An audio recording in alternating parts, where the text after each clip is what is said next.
Hello दोस्तों, नमस्कार। आपका हमारे यूट्यूब चैनल पर स्वागत है। आइए देखते हैं साइंस का एक प्रैक्टिस सेट। तो चलिए शुरू करते हैं। ब्रेल लिपि की खोज से कौन जुड़ा है, यानी इसकी खोज किसने की है? तो आइए ऑप्शन देखते हैं। Alfred Nobel, Jonas Salk, Macmillan या ल्यूस ब्रेल। तो ब्रेल लिपि की खोज ल्यूस ब्रेल ने की थी। ऑप्शन डी आपका राइट आंसर हो जाएगा। एलिसा परीक्षण द्वारा किसका निदान करते हैं? ऑप्शन है कैंसर का, यक्ष्मा के कीटाणुओं का, या फिर पोलियो वायरस का, या एड्स के प्रतिरक्षियों का। तो एलिसा परीक्षण द्वारा एड्स के प्रतिरक्षियों का निदान करते हैं। ऑप्शन डी आपका राइट आंसर हो जाएगा। पार्किंसंस रोग के इलाज को विकसित करने में महत्वपूर्ण योगदान देने के लिए निम्न में से किसे नोबेल पुरस्कार प्रदान किया गया? ऑप्शन है फरीद मुराद, रॉबर्ट बी लाफ्लिन, या फिर वाल्टर कोहेन, या आविर्द कार्लसन। तो इसका राइट आंसर हो जाएगा आविर्द कार्लसन, क्योंकि इन्हें नोबेल पुरस्कार प्रदान किया गया था। भारत का बहुउद्देशीय दूरसंचार उपग्रह इनसैट 2E कहाँ से छोड़ा गया था? ऑप्शन है थुम्बा, श्रीहरिकोटा, कोरू, या बैकानूर से। तो भारत का बहुउद्देशीय दूरसंचार उपग्रह इनसैट 2E कोरू से छोड़ा गया था। ऑप्शन सी आपका राइट आंसर हो जाएगा। ग्रीन हाउस प्रभाव के लिए मुख्यतः जिम्मेदार वायुमंडलीय गैस कौन सी है? ऑप्शन है नाइट्रोजन, ऑक्सीजन, कार्बन डाइऑक्साइड, या फिर ओजोन। तो ग्रीन हाउस प्रभाव के लिए मुख्यतः जिम्मेदार वायुमंडलीय गैस कार्बन डाइऑक्साइड गैस है। ऑप्शन सी आपका राइट आंसर हो जाएगा। निम्नलिखित में से कौन सी गैस सबसे अधिक विषाक्त है? ऑप्शन है chlorine, carbon dioxide, carbon monoxide, या फिर सल्फर डाइऑक्साइड। तो निम्नलिखित में से कार्बन मोनोऑक्साइड गैस सबसे अधिक विषाक्त गैस है। ऑप्शन सी आपका राइट आंसर हो जाएगा। ओजोन परत का अवक्षय मुख्यतः किस कारण से होता है? ऑप्शन है विमानन ईंधन, क्लोरोफ्लोरोकार्बन, ज्वालामुखीय उद्भेदन, या फिर रेडियोधर्मी किरणें। तो ओजोन परत का अवक्षय मुख्यतः क्लोरोफ्लोरोकार्बन के कारण होता है। ऑप्शन बी आपका राइट आंसर हो जाएगा। ऑटोमोबाइल वाहनों द्वारा निष्कासित मुख्य नुकसानदेह गैस जिससे वायु प्रदूषण होता है, निम्नलिखित में से कौन सी है? Methane, carbon dioxide, ozone gas, या फिर कार्बन मोनोऑक्साइड। तो ऑटोमोबाइल वाहनों द्वारा निष्कासित यानी निकाली गई नुकसानदेह गैस कार्बन मोनोऑक्साइड गैस है। ऑप्शन डी आपका राइट आंसर हो जाएगा।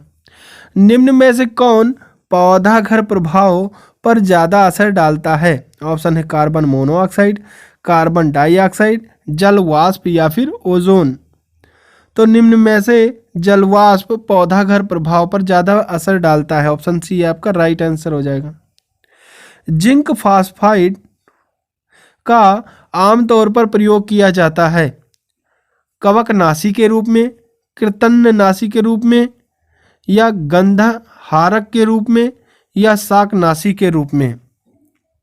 तो जिंक फॉस्फाइड का आमतौर पर प्रयोग कृंतनाशी के रूप में किया जाता है। ऑप्शन बी आपका राइट आंसर हो जाएगा। प्रकृति में पारिस्थितिकी तंत्र में निम्नलिखित में से किस तत्व का प्रतिशत सबसे अधिक होता है?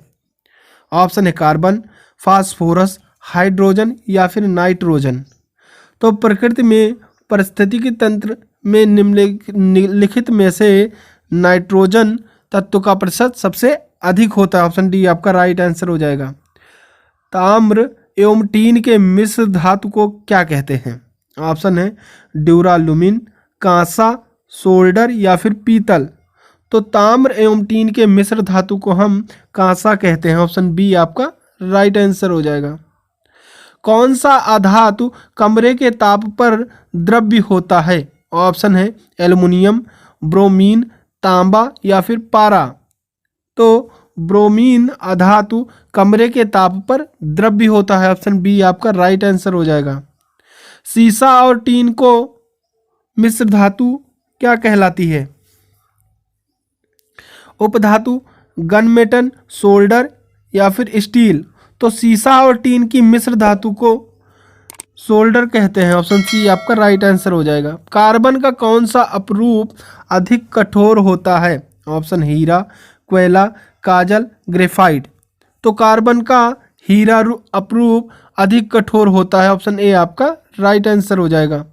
कॉपर को वायु में जलाने पर कौन सा यौगिक बनता है? ऑप्शन है copper oxide, copper hydride, copper hydroxide या कुछ नहीं। तो कॉपर को वायु में जलाने पर कॉपर ऑक्साइड यौगिक बनता है। ऑप्शन ए आपका राइट आंसर हो जाएगा। अगला प्रश्न देखते हैं। सिलिका क्या है? ऑप्शन है धातु, उपधातु, अधातु या इनमें से कोई नहीं। तो सिलिका उपधातु है। ऑप्शन बी आपका राइट आंसर हो जाएगा। धातुओं को पीटकर पत्थर बनाना आसान है। यह धातु के किस गुण धर्म को बतलाता है? ऑप्शन है आघातवर्धता, चालकता, सक्रियता या फिर कठोरता। तो धातुओं को पीटकर पत्थर बनाना आसान है। यह धातु के आघातवर्धता को का गुणधर्म बतलाता है। ऑप्शन ए आपका राइट आंसर हो जाएगा।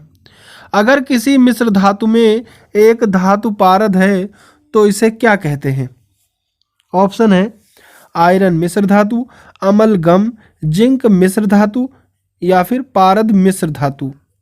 तो अगर किसी मिश्र धातु में एक धातु पारद है तो इसे हम अमलगम कहेंगे। ऑप्शन बी आपका राइट आंसर हो जाएगा। जस्ता के अयस्क हैं सिनावार, सोडियम क्लोराइड, बॉक्साइड या फिर जिंक ब्लेड। तो जस्ता के अयस्क जिंक ब्लेड है। ऑप्शन डी आपका राइट आंसर हो जाएगा। स्वप्नों का अध्ययन कहलाता है, क्या कहलाता है? इथोलॉजी, फ्रेनोलॉजी, अनीरोलॉजी या फिर क्रोमेटोलॉजी। तो स्वप्नों का अध्ययन अनीरोलॉजी कहलाता है। ऑप्शन सी आपका राइट आंसर हो जाएगा। शुष्क सेल में किस तरह की ऊर्जा विद्युत होती है? ऑप्शन है वैद्युतिक, यांत्रिक, ताप या फिर रासायनिक। तो शुष्क सेल में रासायनिक ऊर्जा विद्युत होती है। ऑप्शन डी आपका राइट आंसर हो जाएगा। भारतीय अंतरिक्ष अनुसंधान संगठन यानी इसरो की स्थापना कब हुई थी? ऑप्शन है 1935 ईस्वी में, 1969 ईस्वी में, 1955 ईस्वी में या फिर 1961 ईस्वी में। तो भारतीय अंतरिक्ष अनुसंधान संस्थान इसरो की स्थापना 1969 ईस्वी में हुई थी। ऑप्शन बी आपका राइट आंसर हो जाएगा। भारतीय अनुसंधान संस्थान इसरो कहाँ स्थित है? त्रिवेंद्रम में, दिल्ली में, बेंगलोर में या फिर अहमदनगर में।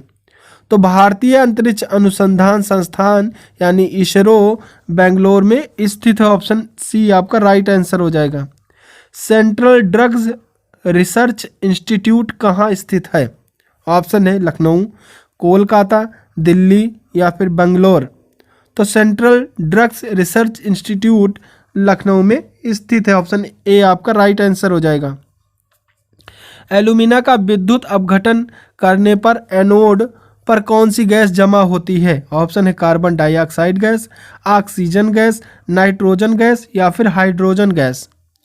तो एल्यूमिना का विद्युत अपघटन करने पर एनोड पर ऑक्सीजन गैस जमा होती है। ऑप्शन बी आपका राइट आंसर हो जाएगा।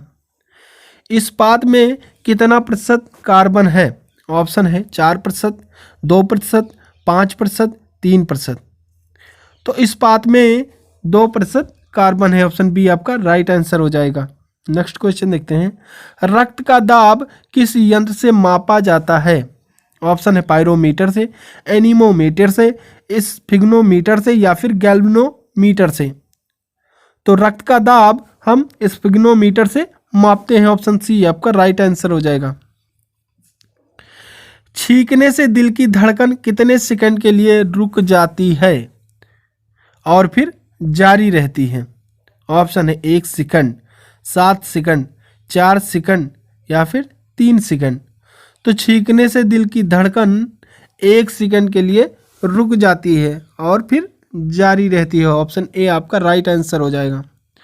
किस विज्ञान मई पक्षियों से संबंधित अध्ययन किया जाता है? ऑप्शन है सीस्मोलॉजिस्ट, एस्ट्रियोलॉजिस्ट, ऑप्टिक्स या फिर ऑर्निथोलॉजिस्ट। तो एस्ट्रियोलॉजिस्ट में पक्षियों से संबंधित अध्ययन किया जाता है। ऑप्शन बी आपका राइट आंसर हो जाएगा। निम्नलिखित में से किसकी वेधन क्षमता अधिक है? न्यूट्रॉन, बीटा किरणें, अल्फा किरणें या फिर गामा किरणें। तो निम्नलिखित में से सबसे अधिक गामा किरणों की वेधन क्षमता सबसे अधिक है। ऑप्शन डी आपका राइट आंसर हो जाएगा। ट्रेडमिल टेस्ट कौन सी चिकित्सा से संबंधित है? गुर्दा, फेफड़ा, हृदय या फिर पैर। तो ट्रेडमिल टेस्ट गुर्दा चिकित्सा से संबंधित है। ऑप्शन ए आपका राइट आंसर हो जाएगा। धातु के बर्तन में खाना बनाया जाता है क्योंकि वह ऊष्मा का अर्धचालक है, कुचालक है या फिर सुचालक है, या चालक और सुचालक दोनों हैं। तो धातु के बर्तन में खाना बनाया जाता है क्योंकि वह ऊष्मा का सुचालक है। ऑप्शन सी आपका राइट आंसर हो जाएगा। कौन सी धातु जल के साथ अभिक्रिया करती है? ऑप्शन है सिल्वर, पोटेशियम, लेड या फिर सोना।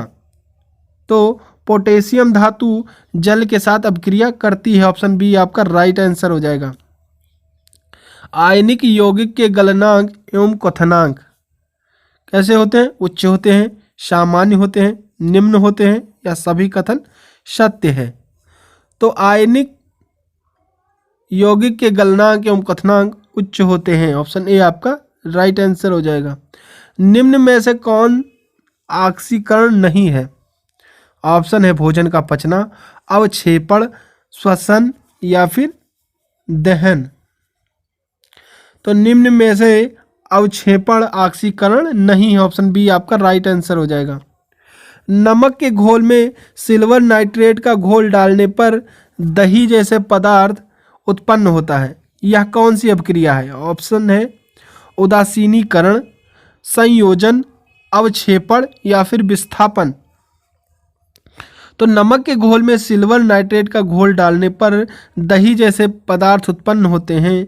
यह उदासीनीकरण है। ऑप्शन ए आपका राइट आंसर हो जाएगा। संक्षारण किस प्रकार की अभिक्रिया करता है? अवक्षेपण अभिक्रिया, अपचयन अभिक्रिया, संयोजन अभिक्रिया या फिर अपचयन अभिक्रिया। तो संरक्षण अपचयन अभिक्रिया करते के प्रकार हैं। ऑप्शन बी आपका राइट आंसर हो जाएगा।